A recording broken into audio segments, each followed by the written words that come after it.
Ladies and gentlemen, welcome back to the channel NPA Discovery. If this is your first time here, I want to thank you for joining us on a journey where Hollywood's shadows meet its brightest stars, where the smiles we saw on screen often concealed stories far heavier than we could ever imagine. Today, we step inside one of the most disturbing, puzzling, and emotionally complicated stories in television history.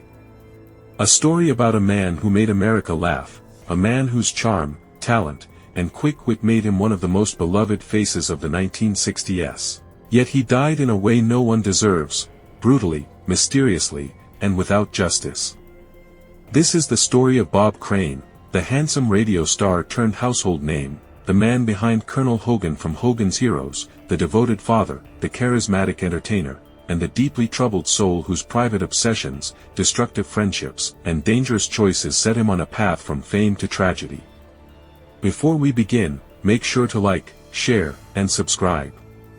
Your support gives us the strength to continue creating powerful, meaningful stories like this. Whenever I revisit Bob Crane's life, one thing always strikes me: Hollywood has a way of consuming people whose public image is too perfect, whose smiles are too bright, whose charisma runs too effortlessly.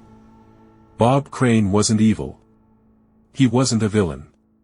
He wasn't even self-destructive in the way most troubled Hollywood stars are. He was something more complicated. He was a man who lived two lives, one clean, polished, and adored, and one dark, reckless, and spiraling out of control. Some say he was a victim of fame. Others believe he was a victim of the people he trusted, and some believe he ultimately became a victim of his own impulses. But one thing is certain: Bob Crane's story is a lesson about how quickly a life can unravel when the shadows grow faster than the spotlight can keep up. And as we walk through his rise, his secrets, and his shocking death, I encourage you to think about this question: how well do we ever truly know the people who make us laugh? Bob Crane did not begin as a Hollywood scandal.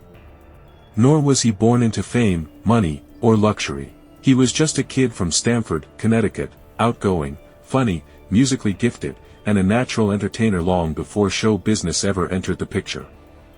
What made him special wasn't luck. It was drive. He grew up drumming on anything that would make noise. Pots, pans, tabletops, nothing was safe.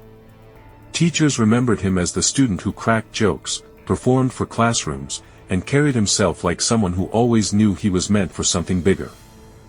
One former classmate would later say, "Bob didn't just enter a room, he took the room." His energy filled it before he even spoke. Those early years formed the foundation of a personality Americans would one day fall in love with. And like many young dreamers, he married his high school sweetheart, Anne. Together, they envisioned a simple, wholesome life, kids, stability, and a modest but meaningful career. It was the perfect American dream. But the truth is, perfect dreams sometimes hide dangerous cracks. And in Bob Crane's case, those cracks were already forming beneath the surface. Bob Crane's first love, before Hollywood, before television, before fame, was radio. He began small, hosting at local stations in Connecticut. He was energetic, fast, sharp-witted, and effortlessly funny. Listeners loved him instantly. And radio executives took notice. Then came the call every aspiring radio personality dreamed of: Los Angeles. KNX. One of the biggest, most prestigious radio stations in the entire country. He moved his family across the country and stepped into the role that would make him a legend: morning show host at KNX, the man the city would come to know as the king of the Los Angeles airwaves. His show became a cultural phenomenon. He interviewed Bob Hope, Frank Sinatra, Marilyn Monroe, icons who rarely lowered their guard. But with Crane, they laughed, joked, and opened up in a way they didn't with anyone else. Bob had that effect on people. A former producer once said, "Bob didn't interview you. He played with you, and before you knew it, the show was over and you'd had the best time of your life." But success is a strange and seductive thing. It gives, but it also tempts. And the more Bob climbed, the more he found himself drawn to the hidden world behind the curtain. Fame is intoxicating. Attention is addictive. And for Bob Crane, a man with natural charm and women constantly approaching him, temptations began to shape new habits, habits that would eventually grow into obsessions. But we're not there yet. At this moment in time, Bob Crane looked like the perfect American success story, the handsome husband, the affectionate father, the charismatic voice of LA. He appeared to be one of the lucky ones. But as we will soon discover, the double life he would eventually fall into was already quietly forming, before Hollywood ever truly had its grip on him. Bob Crane's early life has often been summarized in a simple sentence: a Connecticut kid with a drum, a dream, and a smile. But behind that simplicity was a young man defined by his relentless drive. Even long before fame, Crane possessed an instinct many future stars envy, a belief that entertainment wasn't something he merely wanted to do, it was something he had to do. He grew up in the town of Stamford, a quiet place where the greatest excitement might have been a high school football game or the sound of church bells on Sunday. But even as a teen, Crane saw a bigger world. While other boys spent evenings at the diner, he locked himself inside his room, playing drums to Gene Krupa records until the neighbors complained. His parents tried to tame his ambition with gentle warnings: "Bobby, stable careers aren't built from dreams." But Bob never believed that. And that stubborn, glowing confidence followed him into adulthood. After marrying his high school sweetheart, Ann Terzian, he worked small-town radio shifts, long hours, lousy pay, but the one thing he always craved: a microphone. Radio was his gateway. Radio was his oxygen. His charm, improvisation, and talent for sound effects made listeners feel as if they were sitting across from him in a diner booth. Whether he was cracking jokes, drumming on the desk between songs, or bantering with callers, Bob Crane created a kind of intimacy rarely seen in broadcasting at that time. His big break came when KNX Los Angeles, one of the most prestigious stations on the West Coast, offered him a position as the morning host. Moving to Los Angeles in the 1950s was like stepping into the center of the entertainment universe. Movie stars, musicians, politicians, they all knew KNX, and nearly all of them visited Crane's studio. It didn't take long before LA listeners gave him a title he wore like a crown: the King of the Los Angeles airwaves. Even Johnny Carson stopped by his booth to admire how effortlessly Crane controlled the room. Frank Sinatra loved him. Bob Hope teased him like a younger brother. In those days, he was charismatic, funny, and overwhelmingly likable, a man whose talent seemed capable of reaching the moon. Yet, success has a price. And Crane would learn that in Hollywood, some doors open only to lead you down darker hallways. Hollywood embraces him, and changes him. When Hollywood noticed Bob Crane, it didn't just welcome him, it consumed him. At first, he only filled in as a substitute host on Johnny Carson's Who Do You Trust? But Crane's energy was undeniable. Television executives noticed how easily he commanded an audience, and soon minor acting roles followed: The Twilight Zone, Alfred Hitchcock Presents, The Dick Van Dyke Show.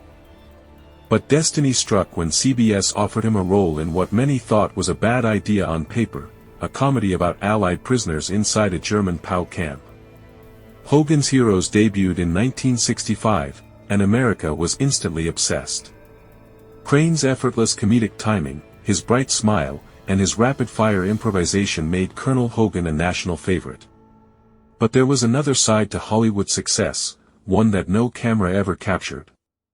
The fame, the applause, the nightly fan letters, they awakened something in Crane. A hunger. A thrill.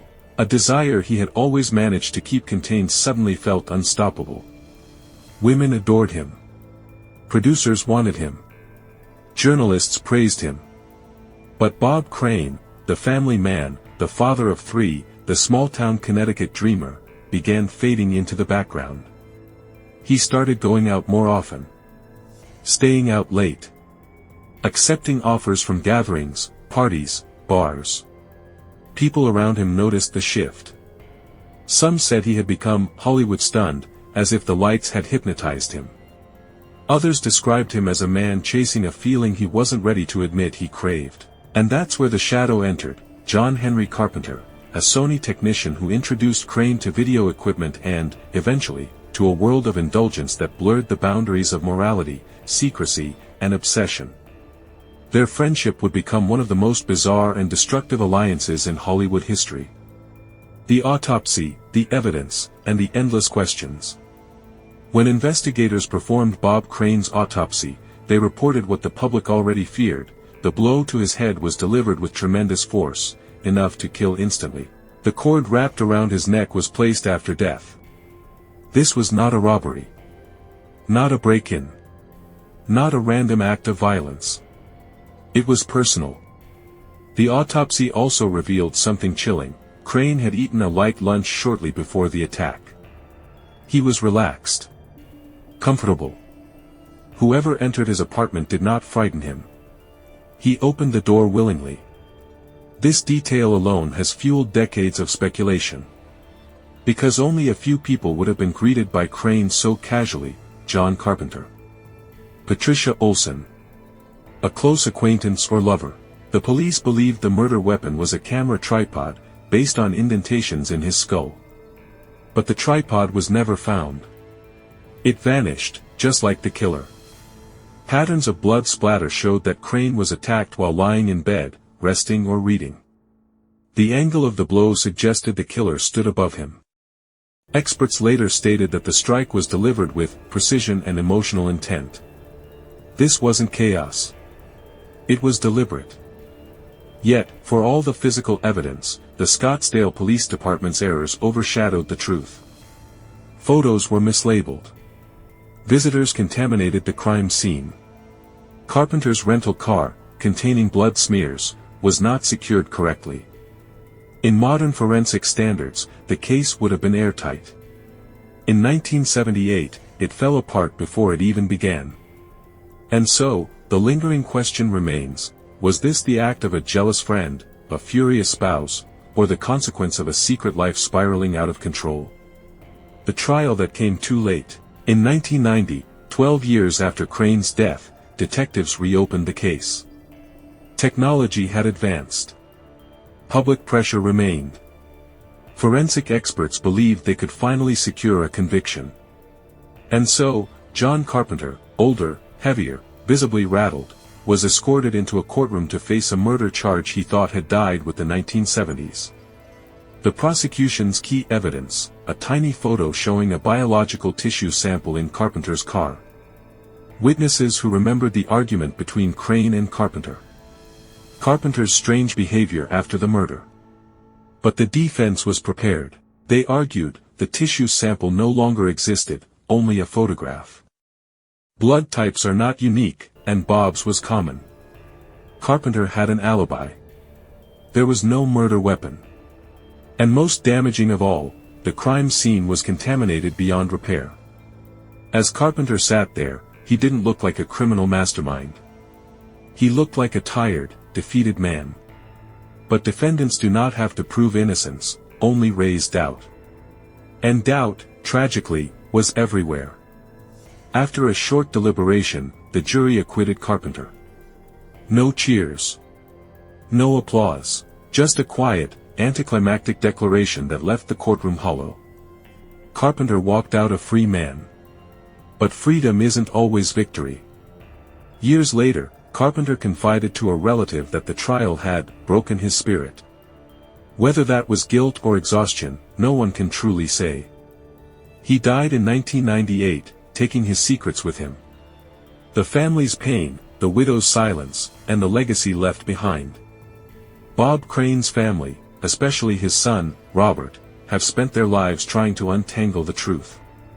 Robert firmly believes Carpenter committed the murder. He points to the sudden fights, the obsessive friendship, the night of the killing.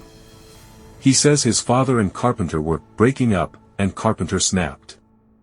But another detail haunts the story: Patricia Olson, Crane's second wife, refused to cooperate with investigators. She declined interviews, denied access to diaries, avoided reporters, and moved Crane's remains without notifying family. Her behavior baffled even the detectives. To make matters worse, she sold Crane's personal items and later opened a website showcasing private home videos, not as tribute, but as merchandise. It left many disturbed. Grief rarely behaves this way. Suspicion, however, often does. But suspicion isn't evidence, and so the mystery remained unresolved. Meanwhile, the public struggled to reconcile two versions of Bob Crane, the brilliant comedian. The deeply flawed man with a secret addiction. Both were real. Both existed. And both contributed to his downfall. His career, once golden, became overshadowed by scandal. But his talent, his charisma, his impact, those remain undeniable. Ask anyone who worked with him. Ask his fans. They all say the same thing: Bob Crane was born to entertain. And no tragedy can erase that truth. A powerful, haunting ending.